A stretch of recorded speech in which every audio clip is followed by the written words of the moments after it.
Successful people have clear, written goals with action plans. You know, some years ago, and you might have heard different versions of this story, but some years ago, it was 1953, in a graduate class, they were asked the question, how many of you have written down goals with action plans? And only 3 hands went up. 20 years later, they interviewed that same group of people, and they found something interesting. They found that those 3 people who had written down their goals with action plans were generally happy and more fulfilled than the balance of the class. Now you might say to me, but Paul, how do you measure happiness? Well, there's something you can measure, and that's net worth.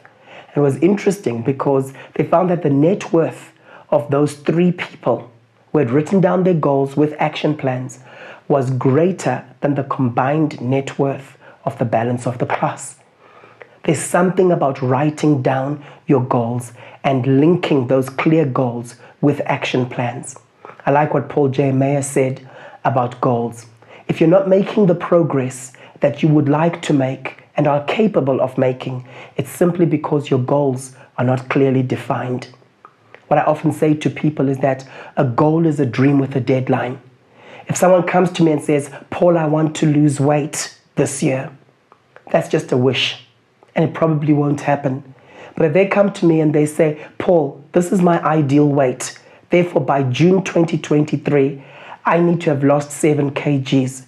I'm enlisting Tracy to be my personal trainer. And I'm also getting Dillian to be my dietitian. And I'm going to make myself accountable to you, Paul. Then I know that that person is likely to get results. And that's what we mean when we talk about goals linked to an action plan. Don't just dream. Don't just have a vision. Translate your vision into goals.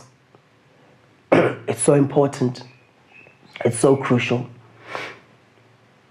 You know that it's been found that when you write down your goals, you're 10 times more likely to accomplish them than when these goals just left in your head. And if you're a bit like me, I often will have something written down here, something written down there, and I've got something in my head, and I'm trying to remember, what was it? And I con myself into thinking that, yes, it's there, it's in my heart. But nothing beats having a formal document where you've actually written it all out. You see, when you set goals, it actually helps you to be more conscious of what you desire. This is so important.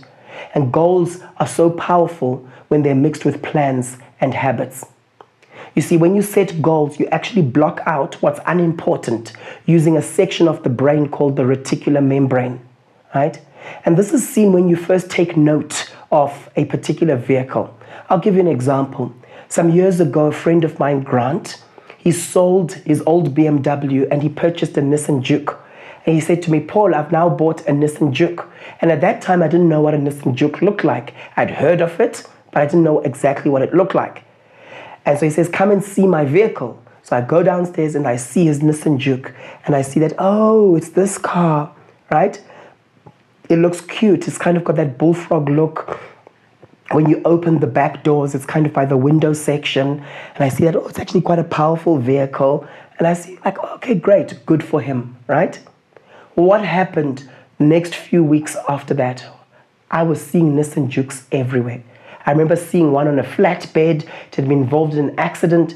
I remember seeing one that was a pinkish, purplish color. I thought, ooh, they also come in this color. What was going on? My reticular activator in my brain, right, had been programmed now to notice Nissan Jukes, right? I had sent a message to my brain that Nissan Jukes are important, and that's why I was noticing them. You see it happening when you purchase a vehicle, right? Then you start noticing everyone else who's got the same vehicle. Other people don't notice because it's not important to them. You also see this phenomenon when someone says out your name. They might be calling another Paul, for example, right? It could be at a function or something, but then you've been programmed, right, to respond to that name.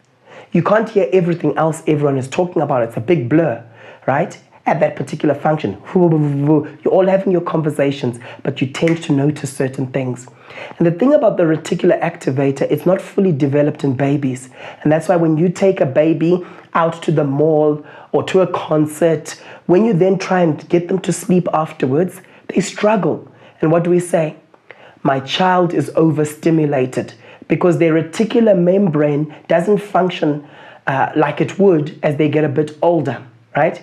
As you get a bit older, your reticular membrane blocks out the unimportant information. We call it a scotoma. It's a Greek word, just speaks of to block out, right?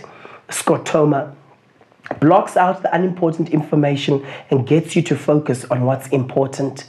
And that's what goal setting does.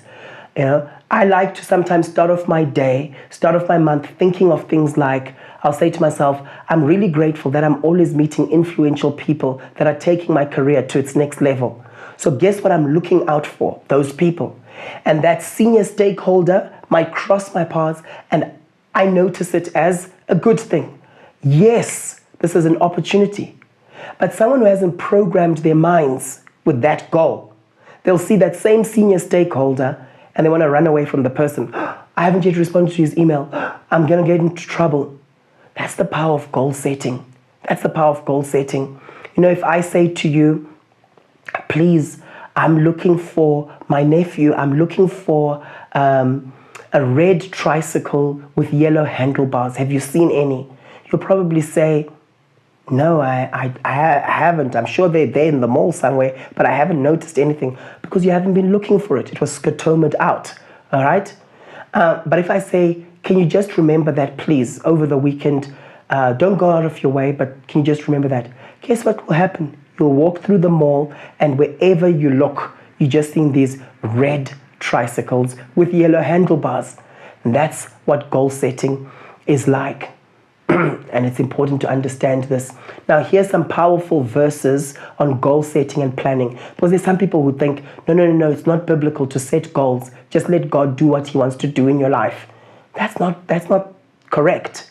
Look in scripture, in the book of Psalms, Psalms 20, verse 4. May he give you the desire of your heart and make all your plans succeed. Isn't that a powerful blessing? So there's nothing wrong with planning. To plan is to prepare the details beforehand. That's what planning is, right? So as you come up with that action plan, you're preparing the details beforehand. You've got your wonderful vision, and now you are breaking it down into bite-sized chunks. In the book of Psalms 33, verse 11, but the plans of the Lord stand firm forever, the purposes of his heart through all generations.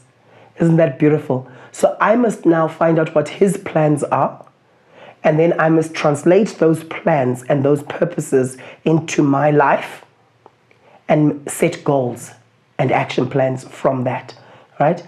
How will his purposes, his eternal purposes, look in my everyday life?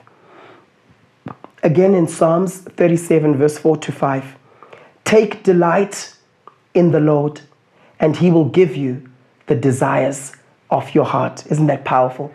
Take delight in the Lord, and he will give you the desires of your heart. In Proverbs 16, verse 3, commit to the Lord whatever you do, and he will establish your plans. Now, he's got nothing to establish if you don't have any plans. In Proverbs 16, verse 9, in their hearts, humans plan their course, but the Lord establishes their steps. Proverbs 19, verse 21. Many are the plans in a person's heart, but it is the Lord's purpose that prevails. So I want my plans to be aligned with his purpose. In Proverbs 21, verse 5, the plans of the diligent lead to profit. Right? What's the diligent? The hardworking, the person with a bias toward action. The plans of the diligent lead to profit, as surely as haste leads to poverty. So planning slows you down initially, but it's emphasizing that we need to actually plan and then be diligent instead of just hastily doing things, because that leads to poverty.